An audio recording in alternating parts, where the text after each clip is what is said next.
Oh, here's a very good one. Someone that I know was a Catholic, was a student in a college, at a Catholic college, and he was rooming with his buddy, and he came in one night upon his buddy, and he overheard his buddy selling his soul to the devil because he wanted to become a great athletic hero. And this young boy became so frightened over it, he went to the phone and called his father and asked his father, could he meet him? We'd take a train back to Chicago. In the meantime, get in contact with Father McNamara and see if they could make an appointment so he could visit with him when he got in. And everything worked out fine. They went and visited Father Mac, and he asked Father McNamara, he told Father McNamara what had happened, and he asked him, he said, will you exorcise him? Father Mac said, I can't because I'm pastor emeritus. But he said, I will refer you to a priest who can do this.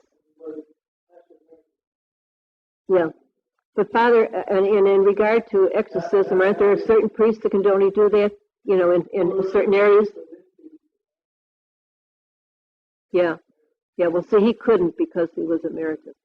Anyhow, he had an open parish novena, which everyone was told about this incident, and everyone in the parish turned out for it. In the meantime, the devil appeared to Father McNamara and told him he was going to get even with him for interfering with the soul that he was about to claim. And the boy was exorcised, but Father McNamara paid a penalty for it. The devil literally, I have proof of this, where a very dear friend of mine, his name is Mr. Sexton, and they're of the Sexton products of the, what do you call it, Canry's products. Her and her husband was visiting Father McNamara, and Father McNamara lived upstairs. I mean, his little bedroom was upstairs, and tiny, narrow stairway to go up into a loft. And her husband, they both had to go to the bathroom, and they didn't want to go out into the church and open up all the iron gates and all that, so they both went upstairs. In the meantime, she's downstairs, and she hears this terrible thud. And it was as though the ceiling had fallen down. And so Father McNamara came down, and she said, Father, what happened? He said, the old boy was busy again. He had picked Father McNamara. Father McNamara he was like a gentle giant. He was about 6 foot, I would say 6'5", a big man. Yeah. And he would, on another occasion, when my husband and I had been visiting there this evening, and we wanted to leave. It started getting close to midnight. Father didn't want us to go. He kept saying, no, don't go. It's just only the shank of the evening. Evidently, he knew from Torments, from the devil, what was going to happen. Shortly after we had left, the evil one picked Father McNamara. Now, before that, some friends had given Father McNamara a parakeet in a cage. He no more wanted that parakeet than the man on the moon, but he was kind, and if someone gave him something, he'd keep it for a while, and then gently he'd ask the person, do you mind if I give it to so-and-so? But the parakeet nevertheless was there. And the devil picked Father McNamara up and literally flung him around in the room until Father McNamara, in flying off, he hit the parakeet. The bird cage turned over, and all the seed went on the floor. Sounds funny, but it was a very serious thing. And his father was trying to grope, getting upwards. He kept stumbling.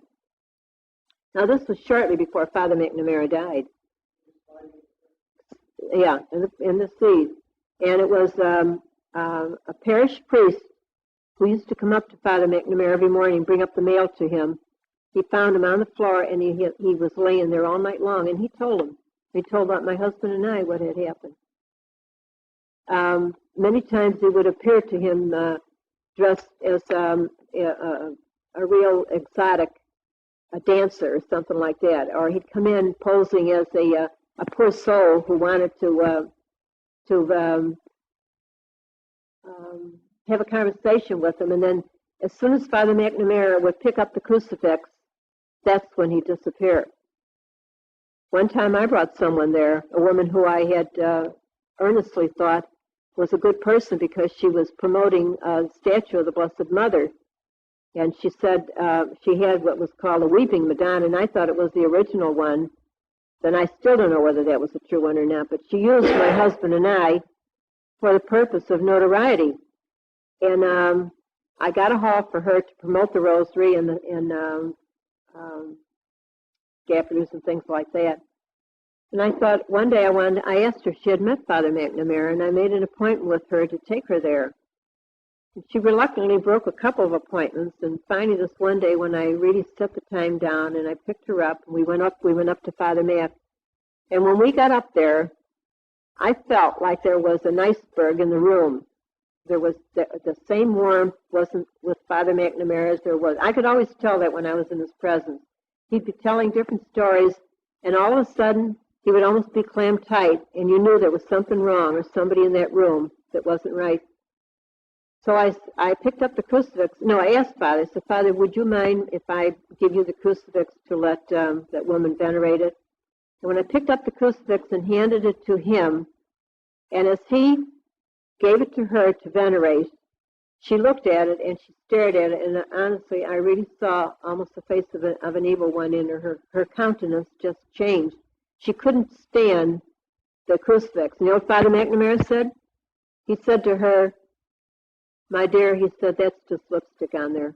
Because that was what was in her mind. Her mind was, this isn't blood that's on here. That's just lipstick. And he told her what was on her mind.